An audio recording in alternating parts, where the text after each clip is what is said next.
नमस्कार साथियों। मैं अनुष्का एक बार फिर से आप सभी का बहुत बहुत स्वागत और अभिनंदन करते हैं आपके अपने यूट्यूब चैनल साहित्य सहपाठी में। तो साथियों, एक आज मैं एक बार फिर से लेकर आई हूँ जयप्रकाश करदम जी की कहानी तलाश। तलाश मैंने पहले वीडियो बना लिया था, लेकिन उसमें पीडीएफ नहीं दिख रहा था, तो इसलिए मैंने उसको दोबारा बनाया है। तो चलो देर न करते हुए कहानी की ओर चलते हैं। किराए का मकान तलाश करना रामवीर सिंह के लिए रामवीर सिंह के लिए छोटी समस्या नहीं थी। एक सप्ताह से वह एक गेस्ट हाउस में रह रहे थे। हालांकि शहर में उपलब्ध होटलों की तुलना में गेस्ट हाउस बहुत महंगा नहीं था, लेकिन गेस्ट हाउस में रहने की एक सीमा थी। अधिक समय तक वहां नहीं रहा जा सकता था। दूसरे गेस्ट हाउस में भोजन आदि की सुविधा नहीं थी। चाय, खाना सबके लिए उनको बाहर किसी होटल या ढाबे पे जाना पड़ता था। एक बार दफ्तर में आ जाने पर रामबीर सिंह का बाहर जाने को मन नहीं करता था। इसलिए कई बार वह खाना खाने की बजाय फल आदि खाकर ही काम चला लेते थे। रामबीर सिंह एक सरकारी अधिकारी थे। बहुत से लोगों के साथ उनका रोज संपर्क होता था। ऐसे में कोई उन्हें ढाबे पर खाते देखेगा तो क्या सोचेगा? विभाग का कोई अधिकारी या कर्मचारी भी उसे देख सकता है। उनके मन में यह भाव भी हमेशा बना रहता था।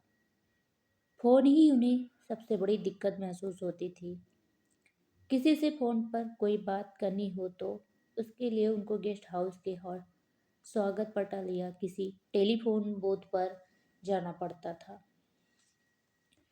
इसके अलावा रामवीर सिंह को लिखने पढ़ने की आदत थी और उन दिनों वह प्रशासन और समाज में व्याप्त भ्रष्टाचार के अंदर संबंधों पर एक पुस्तक लिख रहे थे। इसके लिए भी उनकी तन्मयता नहीं बन पा रही थी। लिखने के लिए जिस तरह का वातावरण वह चाहते थे वह उनको नहीं मिल पा रहा था। इन सब कारणों से गेस्ट हाउस में रहना उनको काफ़ी असुविधाजनक हो रहा था। एक सप्ताह से रामबीर सिंह अपने लिए एक सुविधाजनक मकान किराए पर ढूंढ रहे थे।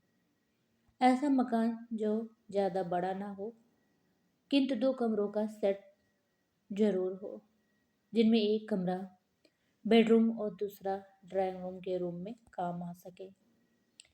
और इससे बड़ी बात यह है कि मकान में किसी तरह का शोर या डिस्टरबेंस ना हो, ताकि उनका लिखना पढ़ना निर्बाध चल सके। कई मकान उनको पसंद नहीं आए थे, और जो एक दो पसंद आए थे उनके मकान मालिकों ने ऐसी ऐसी शर्तें रखी थी जो उनको स्वीकार्य नहीं थी। दूसरे शहरों की तरह यह शहर भी जातिवाद से मुक्त नहीं था। जातीय भेदभाव और छुआछूत को वह इस एक सप्ताह के भीतर अच्छी तरह देख चुके थे। हालांकि जातीय घृणा और छुआछूत का व्यवहार दलितों के साथ होता था, और वह भी दलित थे, लेकिन उनके साथ ऐसा कोई व्यवहार अभी तक नहीं हुआ था। उसका एक बड़ा कारण यह था कि उनके नाम से उनकी जात की कोई गंध नहीं निकलती थी, जिससे यह पता चलता कि वह दलित हैं। दूसरे, वह उच्च शिक्षित और अधिकारी थे। उनके रहन सहन और खान पान का परिष्कृत ढंग था।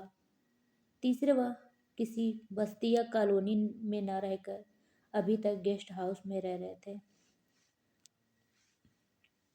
रामबीर सिंह ने जो भी मकान अभी तक देखे थे, संयोग व असंयोग से वे ब्राह्मण या बनियों के थे, और मकान मालिकों द्वारा रखी गई शर्तों में अन्य शर्तों के अलावा यह कॉमन शर्त थी कि मकान में मांस, मछली, अंडा आदि कुछ भी नहीं पकाया जाएगा और ना ही खाया जाएगा। रामवीर सिंह अंडा मांस खाने के आदी थे, उनका लगभग प्रत्येक संडे मटन डे होता था। इसीलिए मकान मालिकों की अंडा मांस नहीं खाने की शर्त उनको असुविधाजनक लगती थी और वह इस शर्त को स्वीकार नहीं करते थे। लेकिन गेस्ट हाउस को खाली करने का समय आ गया था, इसीलिए उन्होंने अपने आप से समझौता कर यह निश्चय कर लिया कि वह मांस अंडा नहीं खाने की शर्त को मान लेंगे और जो भी ठीक ठाक या मकान मिल जाएगा उसमें शिफ्ट कर जाएंगे। शाम को दफ्तर से निकलकर वह दफ्तर के एक साथी के साथ एक मकान देखने गए। मकान किसी गुप्ता का था। मकान 2 मंजिला था। नीचे के हिस्से में, जो काफी बड़ा था, गुप्ता का परिवार रहता था। ऊपर की मंजिल 2 कमरे, रसोई, गुसलखाना और शौचालय था। कमरों के आगे छोटा सा बरामदा था। बाकी सारी छत खुली थी। बिजली पानी का मुकम्मल इंतजाम था। धूप हवा आदि की दृष्टि से भी मकान बिल्कुल ठीक था। ऊपर आने जाने के लिए बाहर से अलग सीढ़ियाँ थी। मकान का यह हिस्सा किराए पर उठाने के लिए ही बनवाया गया था और शांत सहज रूप से रहने के लिए सर्वथा उपयुक्त था। रामबीर सिंह द्वारा अब तक देखे गए सारे मकानों में यह सबसे उपयुक्त था। उनको मकान पसंद आ गया था। उन्होंने तुरंत हामी भर दी, मकान मुझे पसंद है। दूसरे मकान मालिकों की तरह गुप्ता ने भी बात पक्की करने से पहले रामबीर सिंह से उनके बारे में सामान्य जानकारियाँ ली। आपका नाम क्या है? गुप्ता का पहला सवाल था। मुझे आरवी सिंह कहते हैं, रामबीर सिंह ने जवाब दिया। आप कहाँ के रहने वाले हैं? गुप्ता ने दूसरा सवाल किया। मैं बुलंदशहर जिले का रहने वाला हूँ, रामबीर सिंह ने कहा। सिंह साहब, आप क्या करते हैं? गुप्ता ने अगला सवाल किया। मैं व्यापार कर अधिकारी हूँ, रामबीर सिंह ने बताया। व्यापार कर का नाम सुनते ही गुप्ता का बात करने का ढंग बदल गया। पहले जहाँ वह मकान मालिक के दम के साथ बात कर रहा था, अब रामबीर सिंह को अदब से साहब संबोधित कर बहुत विनम्रतापूर्वक बातें करने लगा। मकान में आपको कोई तकलीफ नहीं होगी साहब, न किसी तरह का कोई डिस्टरबेंस होगा। यदि कोई किसी चीज़ की कोई कमी दिखाई देती हो तो बता दे, मैं तुरंत पूरी करवा दूंगा। गुप्ता के हाव भाव और बातचीत के ढंग से रामबीर सिंह ने सहज ही भाप लिया कि गुप्ता क्यों साहब कहकर इतनी इज्जत दे रहा है। उन्होंने समझ लिया कि यह व्यापारी है, इसलिए यह कर निर्धारण में लाभ पाने के लिए देर सवेर मदद करने को कहेगा, किंतु तब का तब देखा जाएगा। यह सोचकर उन्होंने गुप्ता का मकान किराए पर लेने का मन बना लिया। किराया कितना किराया होगा मकान का? रामबीर सिंह ने पूछा। किराए की क्या बात है साहब, आपका मकान है, आप ठाठ से रहें, गुप्ता ने कहा। फिर भी जो वाजिब समझते हैं वह बताइए। पहले वाले किराएदार से भी तो आप कुछ लेते होंगे, रामबीर सिंह ने कहा। पहले की बात छोड़िए साहब, अब 300 रुपये महीने देते थे, बिजली पानी अलग, लेकिन आपको जो उचित लगे वह दे। पिछले किराएदार का हवाला देकर गुप्ता ने प्रकरणांतर से किराया बता दिया। रामबीर सिंह को मकान का किराया कुछ ज़्यादा लगा था, लेकिन उनको मकान लेना था और यह मकान उन्हें उपयुक्त लगा था, इसलिए उन्होंने गुप्ता द्वारा बताए गए किराए पर मकान लेने की सहमति दे दी। तब ठीक है, उतना ही किराया मैं भी दे दूंगा। गुप्ता के लिए इससे अच्छी बात और क्या हो सकती थी कि रामबीर सिंह उसके बताए किराए पर मकान लेने के लिए तैयार हो गए थे। वह तुरंत बोला, इसकी तो कोई बात ही नहीं है साहब, मकान आपके लिए है, आप जब चाहें इसमें शिफ्ट कर सकते हैं। आप बता देंगे किस दिन आपको शिफ्ट करना है तो मैं एक बार और इसकी ठीक ठाक सफाई करवा दूंगा आपके आने से पहले। रामबीर सिंह भी देर करने की स्थिति में नहीं थे। उन्होंने गुप्ता से कह दिया, आप सफाई करवा दें, मैं कल ही शिफ्ट करूंगा। गुप्ता ने आश्वस्त किया, बहुत अच्छी बात है साहब, कल सुबह को ही इसकी सफाई हो जाएगी। आप जब भी आएंगे आपको मकान एकदम साफ मिलेगा। मकान तय हो गया। रामवीर सिंह ने राहत की सांस ली। तब ठीक है गुप्ता जी, अब हम चलते हैं। कल शाम को मैं अपना सामान लेकर आऊँगा। रामवीर सिंह ने कहा और सीढ़ियाँ उतरकर मकान से बाहर आ गए। उनका साथी और गुप्ता भी उनके पीछे पीछे सीढ़ियाँ उतर आए। अगले ही दिन रामवीर सिंह ने गेस्ट हाउस से अपना सामान उठाया और गुप्ता के मकान में शिफ्ट कर लिया। रामवीर सिंह यहाँ पर अकेले थे। उनका परिवार बुलंदशहर में ही रहता था। उनका दफ्तर 10 बजे लगता था। सुबह को वह नाश्ता करके 9:30 बजे घर से निकल जाते और शाम को 6-7 बजे के बाद लौटते। वह सीधे सीढ़ियाँ उतरते और सीधे चढ़ जाते। गुप्ता के परिवार या आसपास में अन्य किसी के साथ बहुत ज़्यादा वास्ता वह नहीं रखते थे। आते जाते यदि गुप्ता से उनका सामना सामना हो जाता तो गुप्ता बहुत विनम्रता और अदब के साथ झुककर उनको नमस्ते करता और गर्मजोशी से पूछता, किसी प्रकार की कोई दिक्कत तो नहीं है साहब? कोई कोई भी कमी या दिक्कत हो तो बताइएगा। आपको किसी प्रकार की भी असुविधा नहीं होनी चाहिए। रामवीर सिंह भी उतनी ही गर्मजोशी के साथ मुस्कुराकर उसी नमस्ते का जवाब देते और कहते, नहीं, मैं बहुत मज़े में है, किसी तरह की कोई दिक्कत नहीं है। घर से थोड़ी दूर ही सड़क के आखिरी छोर पर मंदिर था। रोज सुबह शाम वहाँ पूजा अर्चना करने वालों की भीड़ लगी रहती थी। हालांकि मोहल्ले के अधिकांश लोगों के घरों में छोटे छोटे मंदिर थे और उनमें अपने आराध्य देवी देवताओं की मूर्तियां रखकर उनके आगे धूप अगरबत्ती जलाकर वे उनकी पूजा करते थे। लेकिन मोहल्ले के मंदिर में भी वे नियमित रूप से जाते थे। मोहल्ले भर के स्त्री पुरुष मंदिर में पूजा प्रार्थना के लिए जाते थे। प्रतिदिन मंदिर जाना गुप्ता का भी नित्य नैमित्तिक धर्म था। आंधी तूफान भले ही टल जाए पर गुप्ता का मंदिर जाना नहीं टलता था। मंदिर में पूजा करके तिलक लगवाए बिना उसके दिन की शुरुआत नहीं होती थी। गुप्ता के मकान में रामवीर सिंह एडजस्ट हो गया था। दोपहर का खाना वह बाहर खाते थे, लेकिन सुबह का नाश्ता और शाम का खाना वह खुद बनाते थे। शुरू में कुछ दिन तक घर में झाड़ू लगाने और बर्तन धोने का काम उन्होंने खुद किया था, लेकिन इस बीच एक दो बार ये काम करते हुए वे अचानक साथी अधिकारियों के आ जाने पर उन्होंने शर्म का अनुभव किया। उनके साथियों ने ही भी उनको टोका कि कोई काम वाली लगा लो और उन्होंने घर में कूड़ा उठाने के लिए आने वाली सत्तू से कहकर रामवती को बर्तन और घर की सफाई के लिए रख लिया था। गुप्ता की पत्नी को जल्दी ही इस बात का पता चला कि रामवीर सिंह रामवती से घर की सफाई करवाते हैं। उन्होंने तुरंत यह बात शिकायती स्वर में गुप्ता के कानों में डाली, सुनो जी, ये आरवी सिंह रामवती से घर की सफाई करवाता है।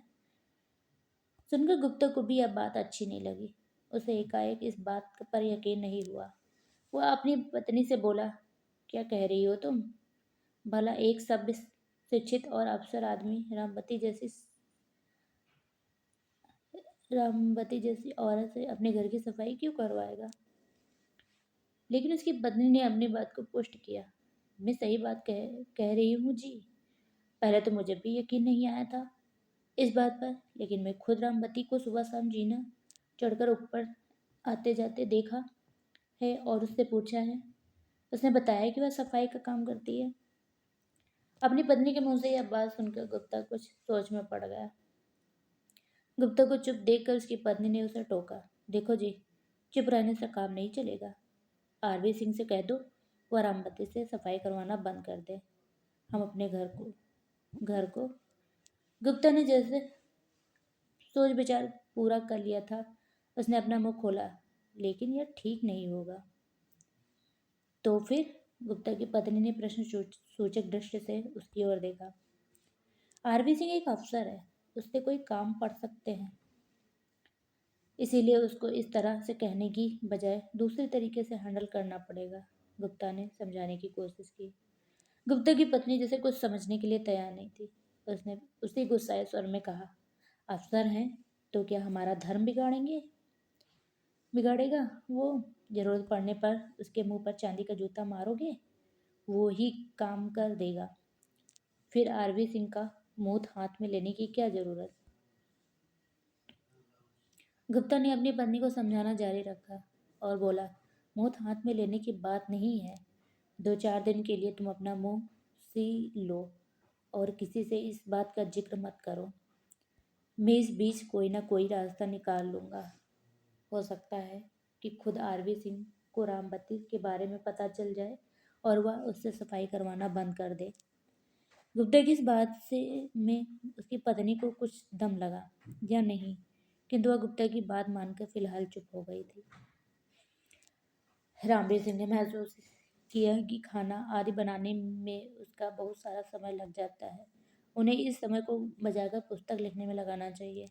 मन में यह विचार कर उन्होंने किसी काम वाले से खाना बनवाने का निश्चय किया, लेकिन खाना बनाने वाली कहाँ से ढूंढे। कई दिन इस विषय में सोचते रहे। पहले उन्होंने सोचा गुप्ता से कह दूं कि वह कोई इंतजाम करवा दे, लेकिन तभी उनका ध्यान रामवती पर गया और उन्होंने सोचा सफाई का काम तो वह करती ही है, क्यों ना खाना भी इसी से ही बनवा लिया जाए। यदि रामवती खाना बनाने को तैयार हो जाए तो फिर 2 काम वाले रखने की क्या जरूरत। अलग से दूसरी काम वाले रखने की बजाय रामवती को ही थोड़े ज़्यादा पैसे दे दिए जाएं तो क्या बुरा है, या दोनों ही के लिए ही ठीक रहेगा। यह सोचकर उन्होंने रामवती से बात की। रामवती, क्या तुम मेरा खाना भी बना सकती हो? रामवती को एक अतिरिक्त काम मिल रहा था। अपनी आर्थिक तंगी के चलते उसको पैसों की ज़रूरत भी थी। उसने तुरंत हाँ कर दी। हाँ, मैं बना देगी साहब। तब कल से ही शुरू कर दो, उन्होंने रामवती से कहा। ठीक है साहब, रामवती ने कहा और अगले दिन से ही रामवीर सिंह का खाना बनाना शुरू कर दिया। रामवती से खाना बनवाते हुए रामवीर सिंह को अभी 2 दिन ही हुए थे कि गुप्ता की पत्नी को इसका पता चल गया और उसने गुप्ता से कहा, देखो जी, अब पानी सर के ऊपर से गुजरने लगा है, अब बर्दाश्त नहीं होगा। गुप्ता सहसा अपनी पत्नी के गुस्से के कारण को नहीं समझ सका। उसने पूछा, लेकिन क्या बर्दाश्त नहीं होता अब? कुछ बताओ तो सही। गुप्ता की पत्नी पूरी तरह गुस्से में भरी थी। गुप्ता के इतना कहते ही फट सी पड़ी। अब तक तो आरवी सिंह केवल सफाई करवाता था रामवती से, अब उससे खाना भी बनवाने लगा है।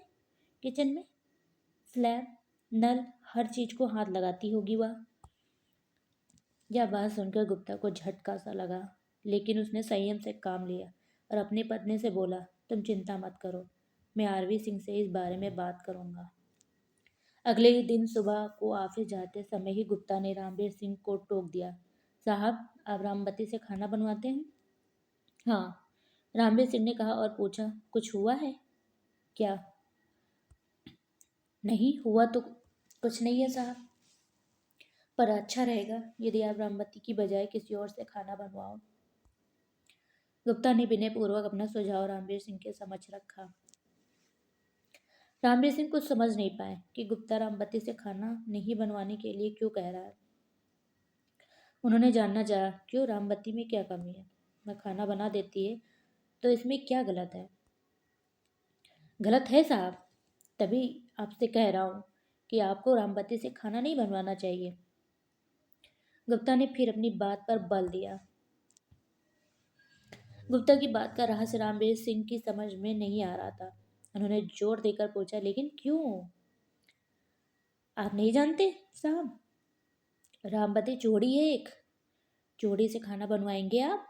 मांस मछली पता नहीं क्या क्या खाती है। मुझे तो सोच कर ही घिन सी आती आ रही है। और वह रसोई के अंदर घुसकर सब चीज़ों को छुएगी। गुप्ता ने रहस्य पर से पर्दा हटा दिया। गुप्ता की यह बात रामवीर सिंह को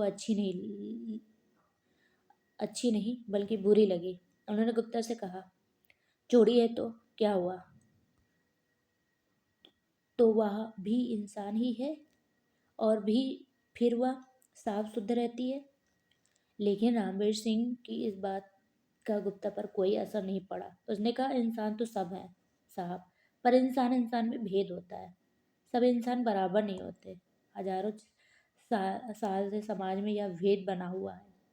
समाज के बीच समाज के अनुसार चलना पड़ता है साहब। समाज जिन बातों को मानता है हमको भी वे बातें माननी पड़ती हैं। यदि मोहल्ले में यह बात चल गई कि हमारे घर के अंदर जोड़ी खाना बनाती है तो मुसीबत हो जाएगी साहब। लेकिन खाना तो उससे मैं बनवाता हूँ, जब मुझे कोई एतराज़ नहीं तो किसी और को क्या दिक्कत होगी। रामबीर सिंह ने प्रश्नसूचक दृष्टि से गुप्ता की ओर देखा। ठीक है, खाना आप बनवाते हैं साहब, पर मकान तो मेरा है।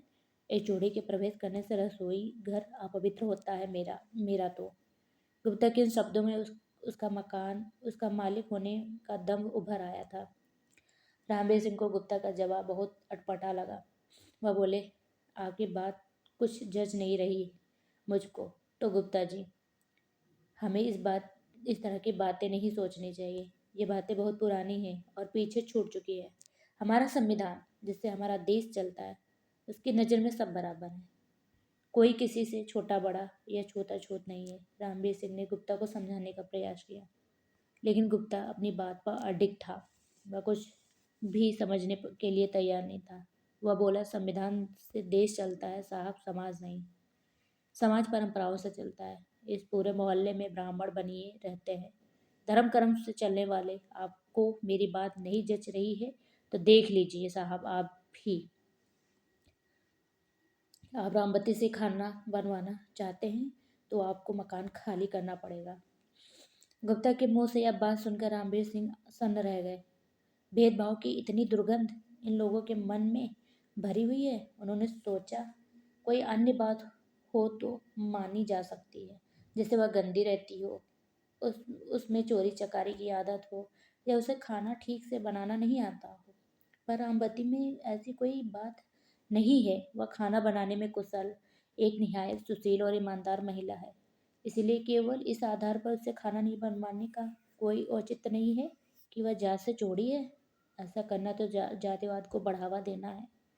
गुप्ता की बात मानकर रामबती से खाना बनवाना बंद कर देता तो छुआछूत और जातिवाद के सामने हथियार डाल देना होगा, जो समाज का सबसे बड़ा दुश्मन है, और इसका विरोध मैं आज तक करता आया हूँ।